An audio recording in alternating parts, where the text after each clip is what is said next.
இளைய தளபதி விஜய்க்கும் அவருடைய மனைவி சங்கீதாக்கும் இன்னைக்கு 26வது திருமண நாள். இவருடைய திருமண நாளை விஜய் ரசிகர்கள் மட்டும் இல்லாம தாவேகா தொண்டர்களும் பயங்கரமா கொண்டாடிட்டு வர்றாங்க. கட்சி ஆரம்பித்த உடனே பலருமே சொல்லிட்டு இருந்தாங்க, விஜயோடைய திருமண வாழ்க்கை முடிவுக்கு வந்துருச்சு, அவங்க மனைவி மகள் எல்லாருமே வெளிநாட்டுக்கு போக போகிறாங்க, விஜய் முழு நேர அரசியலில் ஈடுபட போகிறாரு அப்படின்ற மாதிரி தகவல்கள் சொல்லிட்டு இருந்தாங்க. ஆனால் அது எல்லாமே பொய்யாக்குற விதமாக இப்போது அவங்களுடைய திருமண நாளை ரசிகர்கள் பயங்கரமாக செலிப்ரேட் பண்ணிட்டு வராங்க.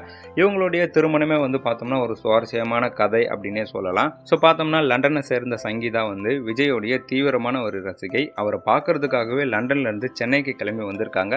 சென்னைக்கு வந்ததுனால அவருடைய கொஞ்ச நாள் பழகி இருக்காங்க. ஸோ அதில் சங்கீதாவுடைய நடவடிக்கைகள் பிடிச்சி போகவே விஜய் சங்கீதாவை அவருடைய வீட்லையும் அறிமுகம் பண்ணி வைக்கிறாரு. வீட்டில் இருக்கிறவங்க தான் இவங்களுடைய திருமண பேட்டியை எடுக்கிறாங்க. ஸோ அதுக்கப்புறமா தான் லண்டனில் இருக்கிற சங்கீதாவுடைய அம்மா அப்பா கிட்ட சந்திரசேகரும் சோபா சந்திரசேகரும் போய் பேசுகிறாங்க. அதுக்கப்புறமா தான் திருமணமே நிச்சயமாகுது.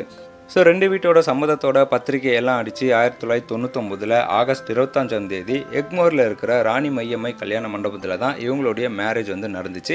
ஸோ அன்னைக்கு ஈவினிங்கே பார்த்தோம்னா ரிசப்ஷன் பிரம்மாண்டமாக நடந்துச்சு. இதில் தமிழ் சினிமாவுடைய முன்னணி நடிகர்கள் எல்லாருமே கலந்துக்கிட்டாங்க. ஒரு ரசிகையை ஒரு நடிகர் திருமணம் செஞ்சுக்கிட்டது தமிழ் சினிமாவில் அதுதான் முதல் முறை அப்படின்னே சொல்லலாம். ஸோ இவங்களுக்கு பார்த்தோம்னா இப்போது ஜேசன் சஞ்சய் அப்படின்ற மகனும் திவ்யா சாஷா அப்படின்ற மகளும் இருக்காங்க.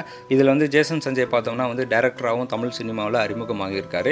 அடுத்து வர 2026 எலெக்ஷன்ல அவங்களுடைய அப்பா விஜய் தேர்தலையும் போட்டி போட இருக்காரு. அப்பா மகன் ரெண்டு பேருமே தங்களுடைய கேரியர்ல அடுத்த கட்டத்தை நோக்கி போக போறாங்க. ஸோ அவங்க ரெண்டு பேருமே அவங்களுடைய கேரியர்ல பெஸ்டான ஒரு இடத்துக்கு வராங்களா அப்படிங்கிறத பொறுத்து இருந்து பார்ப்போம்.